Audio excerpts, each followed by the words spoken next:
see you guys in the dark.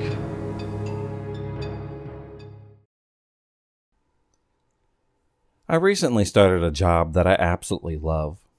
I'm a daytime caretaker for an older special needs gentleman. Basically, I pick him up in the mornings and proceed to take him wherever he needs to or wants to go during the day.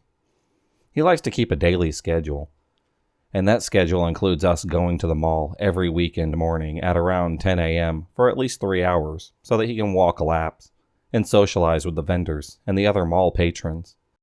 I've been at this job just under a month, and within the past week and a half, I've had some increasingly creepy encounters with one specific custodian that works at the mall.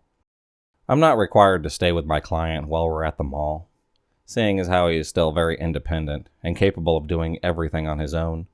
So last week, which was a Wednesday or a Thursday I believe, I was walking around trying to kill time while he walked laps and got his exercise in. I happened to walk past a custodian who smiled and waved at me. I returned the gesture, just as I would have with anyone who went out of their way to greet me politely. Little did I know, he was apparently going to take this as an invitation. The next day, I ran into the same custodian. I'm not sure if we just happened to be walking in the same direction, and I didn't notice him at first, or if he saw me and intentionally started walking the same direction as I was going. Either way, he began matching pace with me and asked me how my day has been so far. I replied with a fine thank you and tried to keep on my way. He made a couple other comments about it being a nice day, while staring directly at me long enough for it to get weird and smiling this gigantic smile. Eventually, he said goodbye to me and turned down a service hallway. After that, I had a few days off of work. I didn't go to the mall during those days, and so the slightly strange custodian didn't cross my mind again until this past Tuesday when I went back to work. I picked my client up in the morning, and we drove to the mall as usual. He approached me again while I was walking and kept making comments about how pretty I am, and how he just had to come over and make those dimples pop out. I ignored him, save for an uncomfortable laugh that I couldn't hold back. He just continued and kept calling me beautiful and a real cutie pie. By the time he decided to carry on with his own business, I was thoroughly creeped out. Fast forward to yesterday. It was basically just a bunch of the same weird compliments. But this time, he was also adamant about asking me a bunch of questions like why I've been at the mall so much lately, and what I like to do while I'm there, which I didn't give him any answers to. Eventually, he went away again. Then, today had to be the most creeped out that he's made me feel. I was walking past the food court when he found me yet again. This time I saw him staring at me from afar. When he saw that I could see him, he made an effort to walk past me and say hello, which I promptly ignored and tried to hurry up to the other, more out-of-the-way side of the mall, where I met my client when he's ready to go home, and to hopefully avoid any more contact with the creepy custodian dude for the day. Of course, that didn't work. When I got to the seating area where I wait for my client, he was surprisingly already there. He told me that he wanted to sit for a while before we left, so I sat in the armchair next to his, and we talked for a little while. Now keep in mind that this isn't even 20 minutes after my first encounter of the day with the custodian. I look up, and guess who's walking straight towards me with that same huge smile and stare? The custodian, of course. This time he positioned himself right in front of the chair that I was sitting in, which made me super uncomfortable because I couldn't get up and walk away like I had every other time that I bumped into him. He stood there staring and smiling. It said something that made my hair stand on end. "You need to stop moving around so much." I didn't respond and didn't look at him. I just wanted him to go away. He tried asking me more questions about why I was there at the mall so often and where I worked, and even if I lived around the mall. I didn't give him any answers and just said that I needed to leave. He moved, but not before saying, again, how cute I am and that he would see me tomorrow. Needless to say, I am thoroughly creeped out. I'd like to go to mall security, but I don't know the man's name as the custodian didn't wear name tags. And even if I were able to describe him well enough for them to figure out who I'm talking about, I have no idea what action they'd even be able to take. I'm trying to take every precaution that I can, and I've told friends about what's happening, but beyond that, I'm at a loss. I can't change my client's schedule, so I do have to be at the mall every morning at a predictable time, which I'm sure is only making it easier for this guy to find me if he wants to. Update. It's now 11/13/2018. I have not seen the creepy custodian dude again. This may be because I've been spending more time inside stores like Starbucks or Barnes & Noble where I can sit and not be bothered as opposed to sitting out in the open of any of the seating areas that happen to be in the middle of the mall or next to the food court. Whatever the reason, I've been able to relax a little bit and enjoy the time that I have to be at the mall instead of being on edge and looking out for any creepy janitors who want to harass me. I do fully intend on directly confronting this guy and going to mall management if he ever corners me again. I was a junior at a small college and majoring in sociology, and I had most of my core classes in the same building, a really old, single-story building that they tore down a few years after I graduated. There was a janitor that was always in the building. Seriously, morning class, evening class, he was always there. My friends and I had mentioned him in the passing, but just like that, oh, he's kind of creepy, because he would stare. My first encounter with him was when I used the tiny computer lab one evening. There were a couple other people in there at the time, and the janitor came in with a broom and dustpan. He started sweeping, but in a kind of nonchalant way, like he was just looking for an excuse to be in there. He moved around the room and seemed to be looking at what everyone was doing on the computer. I got this bad vibe and wanted to leave, but the damn printer wasn't printing my paper. So he gets to my row, starts sweeping like right under my chair. I was like, what the hell? But stared at my computer screen and just hoped that he would move on. He did after like 30 seconds. Finally, my paper had printed. As he was just standing there, smiling, I grabbed it and left quickly. Creepy, but I thought, lesson learned. No more late trips to the lab. I saw him almost every time that I was in the building, but the only time he said anything to me was a couple of weeks after that. He stared at me as I walked down the hall and then said, "I love you," as I walked out the door. Once again, I just stared straight ahead. Fast forward a couple of months. I was working with 3 other girls on a group project. We all had jobs in addition to classes, so our professor lets us use one of the classrooms at night to work on the project. At 10 or so at night, one of the girls and I go out to get food for everyone because we know that we've had a few more hours to go. We get back. The building is dark, but the bathrooms are within sight of the classroom, and I decide to go really quick before diving back in. I walk in, and that creepy motherfucker is standing there. Just standing there in the girl's bathroom, and he's staring at me with a smile. Even thinking about it now, I want to barf. But I turned and ran back to the room. We closed the door and called the campus security. Security shows up and looks around the building and is like, "There's no one here." He looks at me like I'm making it up. So the other girls want to stay and keep working. But I'm pretty sure that we're all going to get murdered at this point, and I just want to leave. They convinced me to stay. I wish that I had the attitude then that I have now and went with my gut.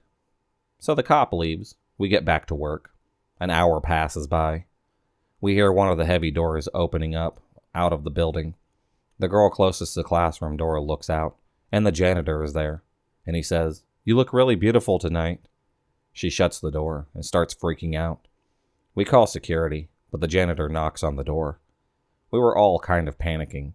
Like, should we pry the door open and crawl out? Make a run for it?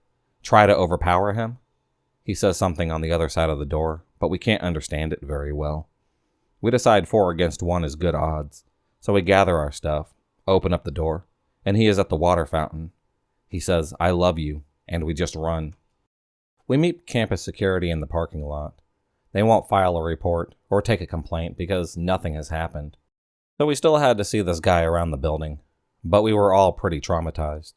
I was close with a woman who worked in student affairs and told her about him, and she was like, they all knew that he was creepy, but he never actually touched anyone, so they couldn't do anything. It still pisses me off that this guy got away with stalking and freaking out people. I just needed to talk about that crazy night. I'm in another state now, so I don't think that we'll ever meet, but if I do, creepy janitor, I swear I will use every move that I've learned in self-defense on your creepy ass. My story takes place in November of 2004. I remember that specifically because George W. Bush had just won his second term as the U.S. president. I was around 9 years old at the time. I'm 25 years old now, yet this memory has always stayed vividly at the forefront of my mind. I can remember it like it was yesterday, and it still makes me so uneasy to think about. I've never spoken about it to anyone until now. It was a regular school day for me. It was the Friday before Thanksgiving break, and our school gave us a whole week off for it. I was practically excited for that weekend because my parents were allowing my best friend to stay over for the weekend. It's all that I could think about that day. I was a pickup student. This meant that for me to leave the school, a relative or guardian had to be on their records for the signature in order to pick me up from school. I was too anxious to ride the bus, and I was much too anxious to walk home alone, despite living in a friendly, small town. That day, my grandma was supposed to pick me up from school.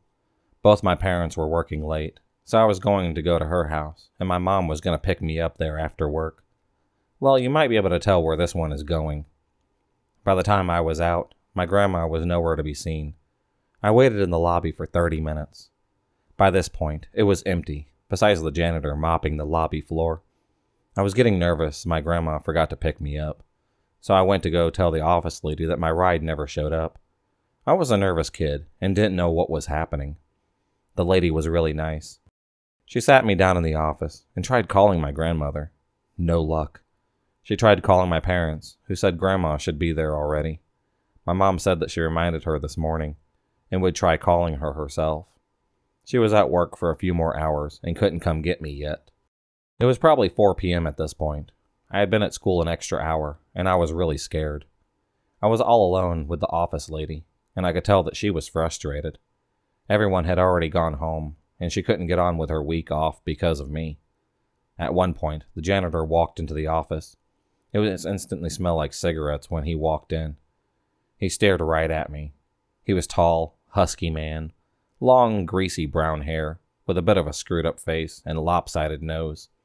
That was the first time that I had ever seen this man. I never had seen him around school before. Considering the small town that I was in, it was weird that I didn't recognize him.